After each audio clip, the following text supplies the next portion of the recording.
ये है ढाका में बांग्लादेश के सरकारी नेशनल टेलीविजन सेंटर की बिल्डिंग। लेकिन इसका ये हाल देखकर आप समझ ही गए होंगे कि यहाँ क्या हुआ है। प्रदर्शनकारी छात्रों की भड़की भीड़ ने टेलीविजन दफ्तर को फूंकने की कोशिश की।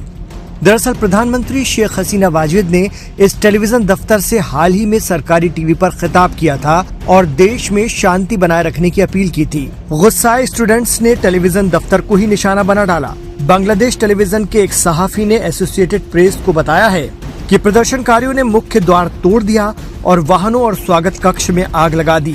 उन्होंने बताया कि मैं दीवार फांद कर भाग गया, लेकिन मेरे कुछ साथी अंदर फंस गए। हमलावर इमारत में घुसे और उन्होंने फर्नीचर में आग लगा दी। बांग्लादेश में सरकारी नौकरी में आरक्षण खत्म करने की मांग कर रहे स्टूडेंट्स की तहरीक अब बेहद हिंसक हो गई है।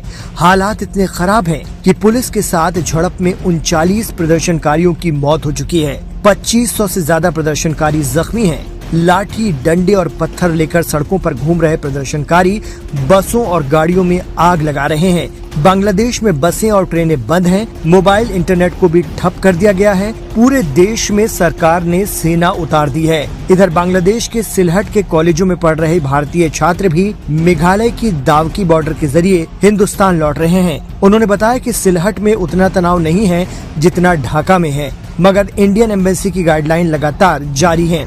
बांग्लादेश में जिस तरह से चीजें बिगड़ रही हैं, सरकार सख्त आदेश जारी कर सकती है। कई कंपनियों ने अपने कर्मचारियों को घर से काम करने के निर्देश दिए हैं। ढाका और देश के बाकी हिस्सों के बीच बस सेवाएं भी बंद कर दी गई हैं। इस बीच बड़ी तादाद में प्रदर्शनकारी छात्रों ने बांग्लादेश की जेल में भी धावा बोल दिया, जिससे वहां से सैकड़ों कैदी भाग गए। पुलिस अधिकारी ने बताया कि प्रदर्शनकारियों ने जेल में आग भी लगा दी। आरक्षण को खत्म करने की मांग को लेकर हो रहे ये विरोध प्रदर्शन प्रधानमंत्री शेख हसीना के लिए अहम चुनौती है। उन्होंने इसी साल जनवरी में हुए चुनाव में लगातार चौथी बार जीत हासिल की थी। बांग्लादेश में इस वक्त कई कंपनियों ने अपने मुलाजिमों को घर से ही काम करने के लिए कह दिया है। आपको एक बार फिर से बता दें कि इस हंगामे की असली वजह दरअसल है क्या। सरकारी नौकरियों में रिजर्वेशन का मामला है ये। प्रोटेस्ट करने वाले इसमें सुधार की मांग कर रहे हैं। पहले ये सिर्फ प्रोटेस्ट तक महदूद था, लेकिन अब हालात बेकाबू होते जा रहे हैं।